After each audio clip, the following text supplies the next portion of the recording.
myself to New Jersey. This is me getting myself to New Jersey. I guess they released the video of me. Either they released the video or somebody told people about this thing, but it just went crazy. It went from just these dudes, it's like these hood dudes, the black and the Spanish men and the group of white people. It went from just them to, like, you remember when they let all of those migrants in? It went from that to all of those migrants, and some of them was the ones that were the traffickers. Like, it just escalated to like a whole bunch of people coming after me. They were like taking shifts. I was running for days. By the time I was done running, I was only 101 pounds. I could post a picture of my mugshot of what happened to me. You can see it in my face. I was only 101 pounds by the time that anything happened. My story, because my intuition is going off that somebody might try to hurt me. Too bad. I couldn't make it anywhere. Like, if there was something wrong, I don't even know still what was going on. I ended up making it into New Jersey. When I made it into Newark, I realized I didn't know where any of the police departments were in Newark. So the only thing I could think about was getting to Newark Airport to get some help. It was a group of people who portrayed themselves like they were some sort of like CIA or something that were actually like helping. They left a bag for me they left a bag for me that had like a wig in it. It was some money in the bag. It was a poster in the back. They left it under the table when I was standing outside of a Whole Foods. I don't remember if this was in Newark or in Queens at this point.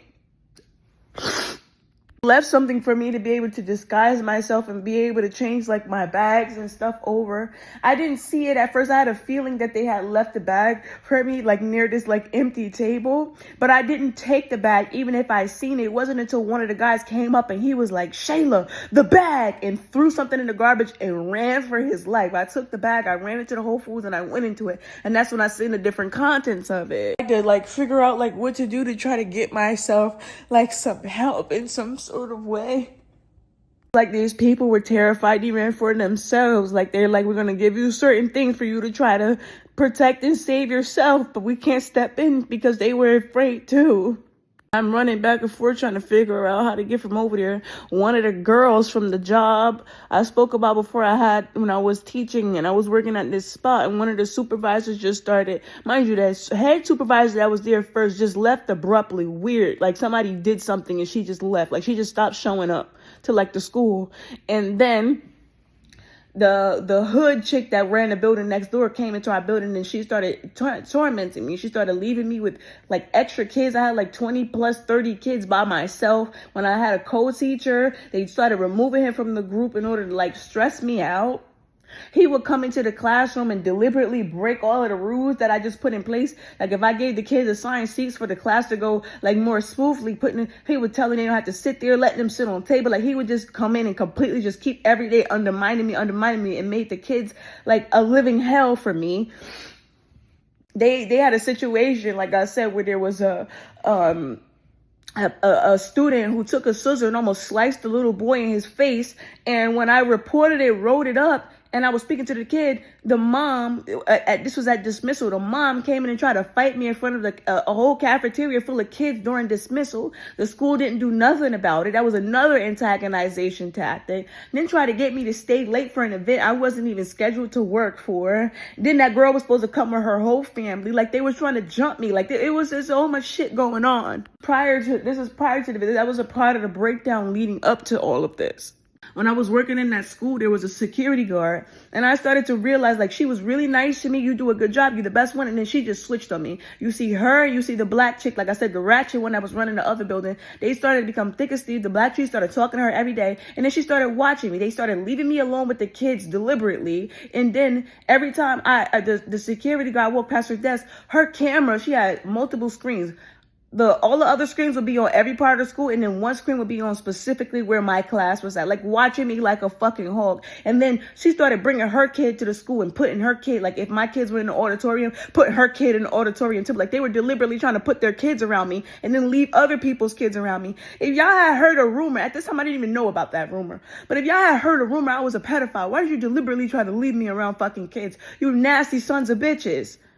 Back on topic, when I had left the guy's house in Harlem that raped me on the camera, I was trying to get to New Jersey to get some help because I felt like the New York cops wasn't helping, or like they were just as dirty too. And it wasn't even about even being so dirty. It was a rumor that I was a pedophile. They didn't give a fuck about helping me if everybody wanted to kill me because I supposedly touched kids. I never touched anybody's fucking kid. Why it's important to do a fucking investigation before you decide. You can't be the judge, the jury, and the executioner. You're supposed to be helped because there's a possibility that somebody could be telling the truth. There's a possibility that somebody could be an actual victim. And if you just believe the hype, you have to run the risk of something like this happening. I had to go and I tried to get help, but in the process of me trying to make it into New Jersey, somebody, I guess they released a tape or something. Like they released the tape of him doing something to me. I never saw this tape, but people were running around talking about myself. Oh, she's nasty. She still has the same clothes on. She's covered in semen. I was covered in his semen.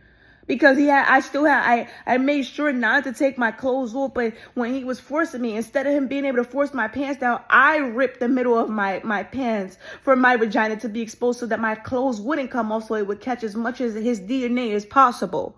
Released the tape, it made so many more people come after me. I'm talking about there were so many people, I can't even put another, it was like hundreds of thousands of people that came after me.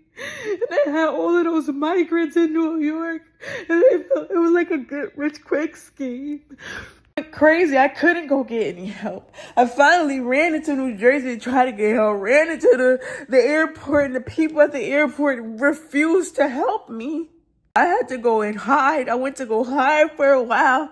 I first tried to get back out of the airport. I'm like, I'm going to go back to New York and try to test my luck with that because they're not going to try to help me here. These people are really trying to kill me now because I don't know. Like, I don't know if he sexually assaulted children too and put them on the tape. I don't know if they falsified the tape, because why were the people running at me saying she's still covered in that semen? Oh my God, those kids, I can't believe they did that to those children. I was never with any kids. They held me kidnapped in the front of his house. In the front of the house was his bedroom. That's where I was. There was no kids in there. When he was raping me, you can smell weed coming from the back of the house. Like people were smoking. So if there were kids in there, they were abusing drugs and raping them in front of the kids, or did they do it afterwards and try? I don't even know. I never even seen the fucking video. Walking, there was teenagers mimicking my fake moan in the video. Like it was so much that fucking happened, bro. A teenager on an electric bike that ran me over. I was limping. I couldn't even walk. They weren't trying to kill me physically. They were trying to run me to exhaustion. When the first batch of people would go to sleep, the next batch of people would already be out. Like they were taking shifts coming after me, running me for days like a fucking slave. I was inside of the inside of one park, trying to get from one side of New York to the other. Like I said, there's that big hill, but this time it was in Morningside. These two old white people had a fucking whip in the woods, an actual whip. I'm talking about this shit looked like it was an artifact in their motherfucking family. They had a belt with a whole bunch of like circle things on it. I don't know if it was explosives or what. They had a belt with a whole bunch of circle things on it, a screw like the screw of Christ that they used to nail the hands to the cross. They had that. Ended up dropping and leaving it behind, and I ended up picking it up and putting it in my bag so I can keep it for evidence. But like I said, when I ran, this was before I even made it out there, but when I got to the airport, I threw all of that stuff away because I said, I don't know what's on this belt. They can just easily say I tried to bring something explosive, so I threw it away before I got to the airport. I kept it to try to give it for evidence, like I kept the clothes for evidence. There was nothing I can do. When I got to New Jersey and I was at that airport, like I said, I was looking to get help. They wouldn't help me. I ran into a whole different side of the terminal, hid for a while. When I finally came out, like I can't hide here forever, I went to like the passageway to get back to like the airport portion. Man, I had looked out of the window to see if I can go. They had cars blocked off every single exit I would have to go past to even get out of there. Like somebody would have just out of the airport. Up going back into the airport and just talking to the lady like I need help. And she looked at me and said, you didn't see that sign back there? When I was on my way back into the airport, they had put a skeleton in like one of those neon vests, and they took it and had it like blowing a kiss, like letting me know if I got on the airplane, it would be the kiss of death. When I went inside of the airport, I went to talk to the lady. I saw packages, like literally like white packages wrapped in duct tape going down the assembly line. Like they're like, you get on this airport, we're going to take these drugs, take you, and we're out of here. I'm like, I just need help. I need help. They literally had like what looked like drug packages going down the assembly fucking line. They called like some help. 2 police officers came over. They were terrified. All they did was walk me to the door. Even after I told them what was going on, they had the skeletons and everything everywhere. They walked me to the door, and then 2 people got out of their car.